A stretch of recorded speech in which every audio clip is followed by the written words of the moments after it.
जय हिंद। तो चलिए आज की क्लास को स्टार्ट करते हैं और आज आप लोगों को खिलजी वंश के बारे में पढ़ाया जाएगा। तो चलिए क्लास को स्टार्ट करते हैं। तो जल्दी जल्दी से आप लोग वीडियो को ज्वाइन करें और वीडियो को शेयर कीजिए ताकि ये वीडियो सारे लोगों के पास पहुँचे। तो खिलजी वंश, खिलजी वंश, खिलजी वंश का शासनकाल 1290 से लेकर के 1320 तक रहा। ठीक है, खिलजी वंश का शासनकाल 1290 से लेकर 1320 तक रहा। खिलजी वंश का संस्थापक जलालुद्दीन फिरोज खिलजी था। ठीक है, खिलजी वंश का संस्थापक जो था, खिलजी वंश का संस्थापक कौन था? जलालुद्दीन फिरोज खिलजी। खिलजी वंश ना, ये एक खिलजी वंश गुलाम वंश के स्थान पर आया। गुलाम वंश का अंतिम शासक कैमूर था और कैमूर का जो सेनापति था वो जलालुद्दीन फिरोज खिलजी था। जलालुद्दीन फिरोज खिलजी ने कैमूर का हत्या कर दिया। उसके बाद इसने दिल्ली पर गुलाम वंश के जगह पर खिलजी वंश का स्थापना कर दिया। ठीक है, खिलजी वंश का इतिहास हमें कहाँ से मिलता है? खिलजी वंश के इतिहास के बारे में जो जानकारी मिलती है ये फतुहात ए फिरोज शाही से मिलती है।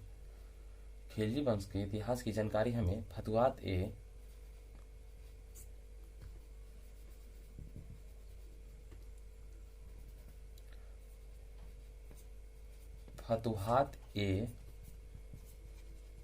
फिरोज शाही, फतुहात ए फिरोज शाही से मिलती है। फतुहात ए फिरोज शाही के लेखक जो है ना, इसका जो लेखक है वो है जियाउद्दीन वर्नी। जियाउद्दीन वर्नी। फतुहात ए फिरोज शाही ये फारसी भाषा में लिखा गया है, फारसी भाषा में लिखा गया है। ठीक है, फतुहात ए फिरोज शाही जो पुस्तक है इसमें बलबन से लेकर के फिरोज शाह तुगलक के शासनकाल की जानकारी मिलती है। किससे? फतुहात ए फिरोज शाही पुस्तक से। चलिए तो आगे बढ़ते हैं।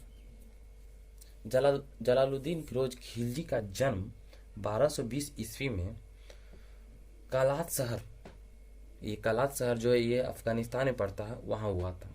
ठीक है, तो जलालुद्दीन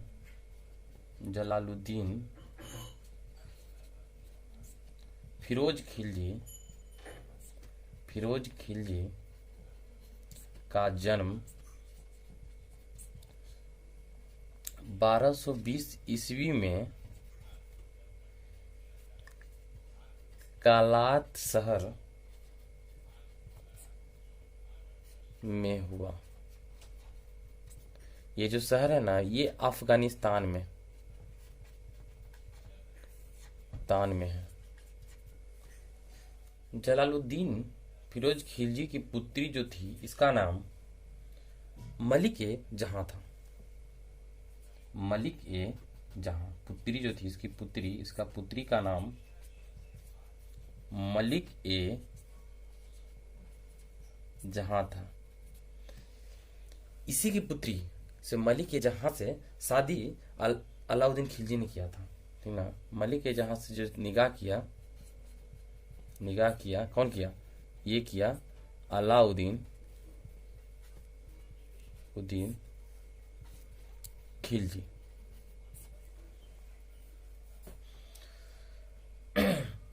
ये जो खिलजी वंश था ना ये इल्तुतमिश के शासन काल में भारत में आया था। ठीक है, और बलबन के शासन काल से भारत में ये खिलजी वंश सेवा दे रहा था।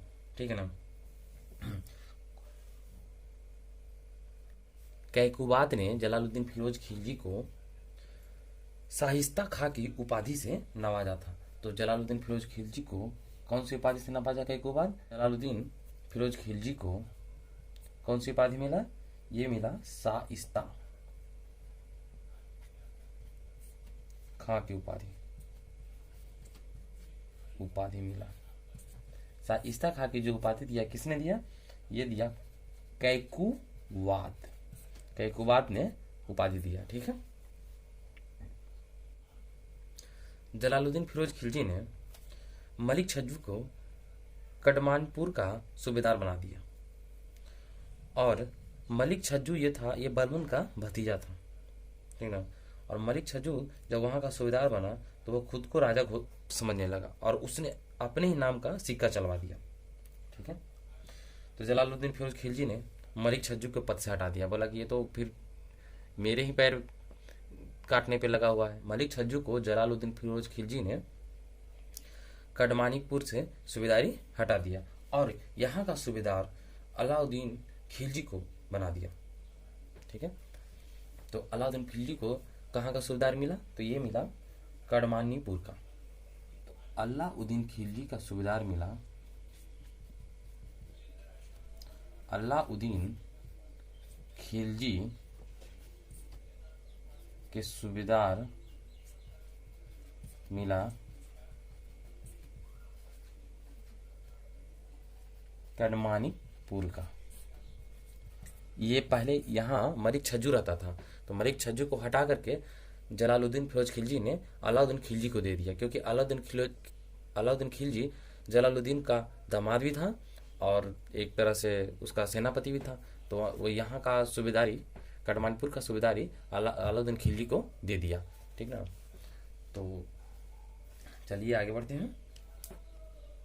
जलालुद्दीन फिरोज खिलजी ने अपना वजीर, यानी कि जो वजीर का मतलब होता है प्रधानमंत्री, ख्वाजा खातिर को बनाया। ठीक है। इसको मिटा करके और आगे बढ़ते हैं।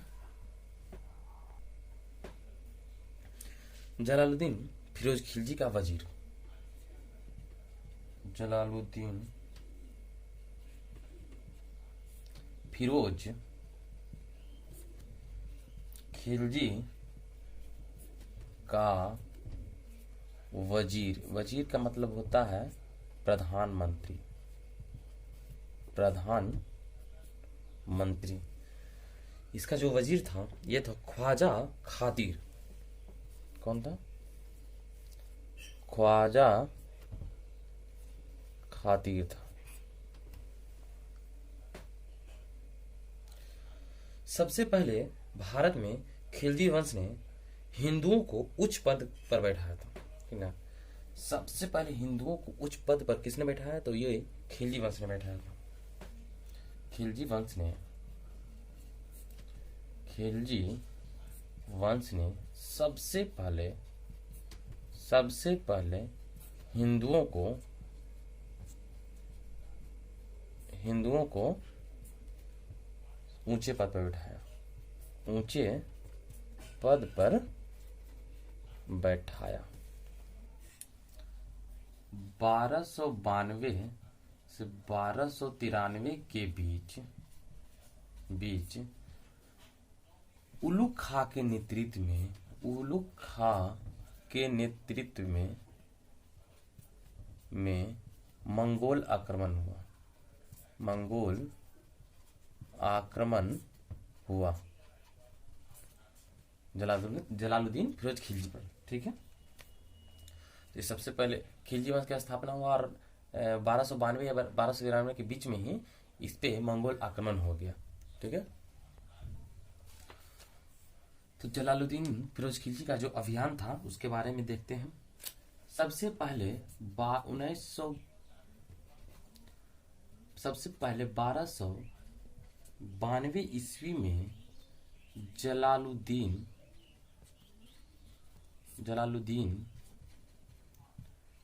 फिरोज खिलजी ने अपना पहला अभियान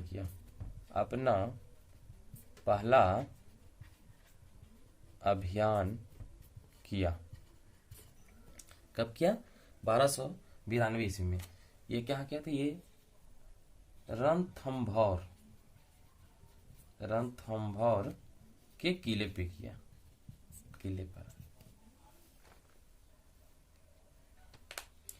1293 ईस्वी में मिथिला, ये मध्य प्रदेश में पड़ता है, यहाँ आक्रमण किया। फिर 1293 ईस्वी में मिथिला पर आक्रमण किया। मिल्सा पर आक्रमण, ये मध्य प्रदेश में पड़ता है, पर आक्रमण किया। इस आक्रमण का नेतृत्व अलाउद्दीन खिलजी कर रहे थे। जो इस आक्रमण का नेतृत्व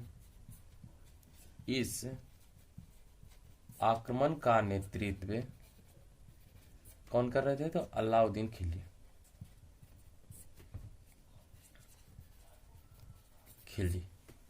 ठीक है, इस आक्रमण का नेतृत्व अलाउद्दीन खिलजी कर रहा था। अलाउद्दीन खिलजी ने यहाँ से बहुत मात्रा में धन संपत्ति लूटा और वापस दिल्ली चल गया। तो यहाँ से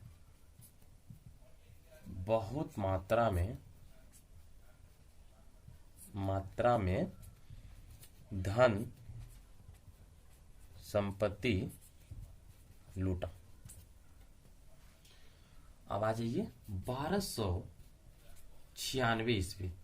3 साल कोई आक्रमण नहीं किया। 1296 ईस्वी में देवगिरी अभियान किया, और इस अभियान का नेतृत्व भी कौन कर रहा था? वो अलाउद्दीन खिलजी कर रहा था। तो यहाँ 1296 ईस्वी में देवगिरी का अभियान किया। अभियान इस अभियान का भी नेतृत्व कौन कर रहा था? ये अलाउद्दीन खिलजी कर रहा था। ठीक है, देवगिरी पर जो अभियान कर रहा था, उस समय देवगिरी का जो शासक था वहां का राजा रामचंद्र देव थे। देवगिरी का जो राजा था कौन था? रामचंद्र देव थे। ठीक है ना। देवगिरी से अपार धन लूटा गया। वहां से सोना, चांदी, हीरे जवाहरात लूट करके अलाउद्दीन खिलजी ने वापस दिल्ली आया, लेकिन वो दिल्ली नहीं आया। ठीक ना। अलाउद्दीन खिलजी ने यहाँ से संपत्ति लूटने के बाद कटमानिकपुर चला गया। ठीक है, तो क्योंकि अलाउद्दीन खिलजी के मन में कुछ न कुछ चल रहा था, देख रहा था कि सारा अभियान का नेतृत्व हम कर रहे हैं, राजा कोई और है, तो इसके दिमाग में कुछ उल्टा पुल्टा चल रहा था। तो ये इतना सारा संपत्ति लूट चुका था कि ये इसके मन में कुछ ख्याल, बुरे बुरे ख्याल आने लगे, हमको ये करना है, वो करना है। उसके बाद ये कटमानिकपुर चला गया, और वहां जाने के बाद आराम से रहने लगा, चुपचाप। ठीक है, जब इसकी जानकारी जलालुद्दीन फिरोज खिलजी को मिली कि अलाउद्दीन खिलजी ने देवगिरी का अभियान जीत करके वापस आ गया और वो दिल्ली नहीं आया, तो जलालुद्दीन फिरोज खिलजी ने अलाउद्दीन खिलजी से कटमानिकपुर मिले गए। ठीक ना, कटमानिकपुर मिले गए। तो जैसे ही अलाउद्दीन खिलजी ने अपने सेनापति को पहले ही बता दिया था कि जब वो हमसे मिलने आएंगे, ठीक है, तो हम उनके पैर छूकर प्रणाम करेंगे, तो पीछे से तुम चाकू मार देना। तो जैसे ही जलालुद्दीन फिरोज खिलजी ने अलाउद्दीन खिलजी से मिला और अलाउद्दीन खिलजी ने अपने ससुर यानी अपने राजा का पैर छुआ, तो पीछे से अलाउद्दीन खिलजी के सेनापति चाकू मार दिया। तो वहीं पे जलालुद्दीन फिरोज खिलजी की मृत्यु हो गई। ठीक है, जलालुद्दीन फिरोज खिलजी की मृत्यु किसने किया? तो ये अलाउद्दीन खिलजी के सेनापति ने किया। ठीक है, तो अलाउद्दीन खिलजी ने अपने ही राजा या ससुर की हत्या करवा दिया।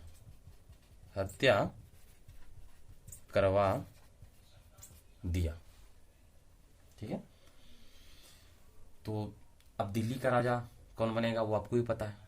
ठीक है ना, क्योंकि जलालुद्दीन फिरोज खिलजी की हत्या अलाउद्दीन खिलजी ने अपने सेनापति से करवा दिया, और उस समय सबसे योग्य और प्रतापी शासक यही था, अलाउद्दीन खिलजी ही था।